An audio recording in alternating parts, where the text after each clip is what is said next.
তাই কষে অগ্রহ বলছে কিসের তোরা দাদার সম্পত্তি পাস এই শালা ফুবুগড় থেকে লেখে লাইনি না লেখে নিয়ে ফুবুগড়ের সম্পত্তি অগ্রহ করবে দিচ্ছে বাড়ি ফুবুরা এসে আমার স্বামী কয় যে বাবা আমার স্বামী পড়ে আছে বাবা ওই তো অক করছি ওই তো কথা শুনিচ্ছে না আমার যে আমার সম্পত্তি দিবি ওই খালি কয় দিমো হয়নি পাতারেরও ভোগ করিচ্ছে ফুবুরটা খাচ্ছে এই বাড়িরটা আবার 11 দিছে ওই কি দেওয়ার ওই দেওয়ার কেউ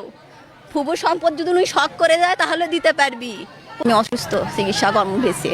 তা আসে খালি কষে ফুবুরটা বাইর করে দিয়ে পিছনে দিব না সামনে দিব তারপরে কর বলছে তুই কর কে তুই তো পড়ে আসু বাড়ি তুই কর কে আমার স্বামী মারছে এই চাচার 2 বেটা হলে রাব্বি আর রাহাত আর বাবার নাম ইজাউল ওরা সবাই তাকে থেকে দেখছে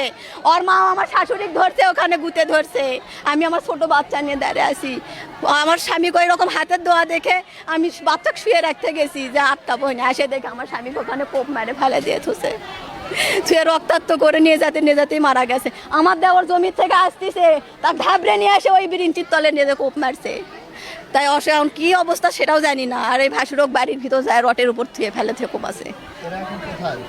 এই ভাসুর মারা গেছে আমার স্বামীও মারা গেছে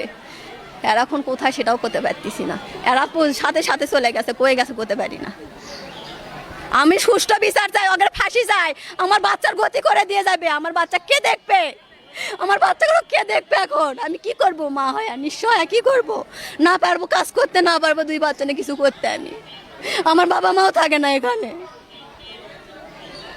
আমি সুষ্ঠু বিচার চাই আমি ওদেরও বিচার চাই ওদের পুরো ফ্যামিলির বিচার চাই মাগি মরদ সবারই বিচার চাই আমি ওদের বুদ্ধি ছাড়া এগুলো কিছুই হয়নি ওরা কালকে এখানে বাড়ি করে আর হাসে বলে এখন কোনো আটকাতে পারে না মানে তিক দেয় যেন কিছু একটা হয় এখানে করে একবারে ছুরি মেরে দিয়েছে মুখ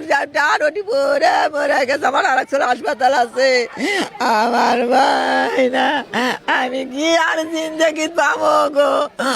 আমার সন্তান আর কোন ঘটনাটা আসলে কখন আমি কিছুক্ষণ আগে কয়টার দিকে না কয়টার দিকে সেটা বলো কয়টার দিকে কারা মারছে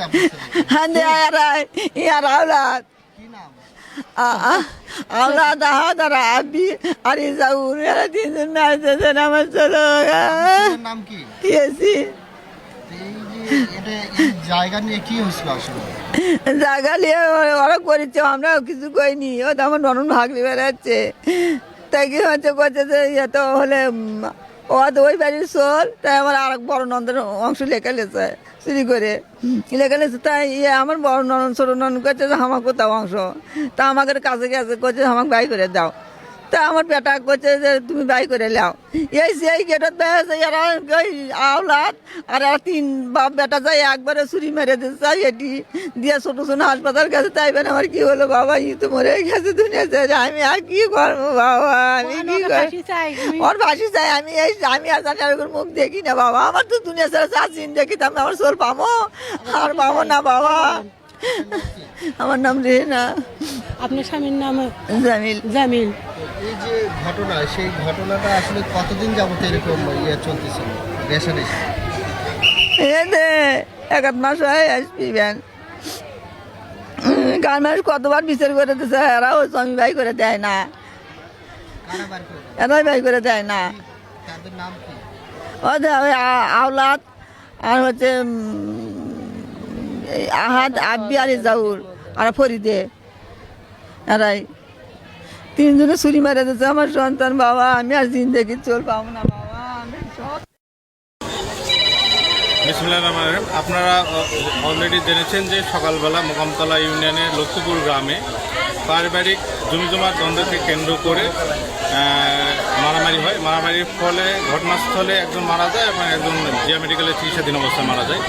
এখানে যেহেতু জমিজমার বিরোধ, তাদের পারিবারিক জমিজমা সংক্রান্ত বিরোধ, 3 শতক জমিনের বিরোধ আছে। বিরোধ ছিল হলো রেজাউল, জামিল আর হলো তোফাজ্জলের মধ্যে। মারা গেছে তোফাজ্জলের ছেলে সুমন আর জামিলের ছেলে ইয়াসিন। আর যারা আক্রমণ করেছে তারা হলো রেজাউল এবং রেজাউলের ছেলেপেলে। আমরা তাদেরকে একজনকে হেফাজতে নিয়েছি, বাকিটা তদন্ত সাপেক্ষে আপনাদেরকে জানাবো। গ্রেপ্তার করিনি, আমরা হেফাজতে নিয়েছি যেহেতু এখনো মামলা হয় নাই। মামলা হইলে আমরা তাকে গ্রেপ্তার দেখাবো। আমরা জিজ্ঞাসাবাদের জন্য তাকে হেফাজতে নিয়েছি।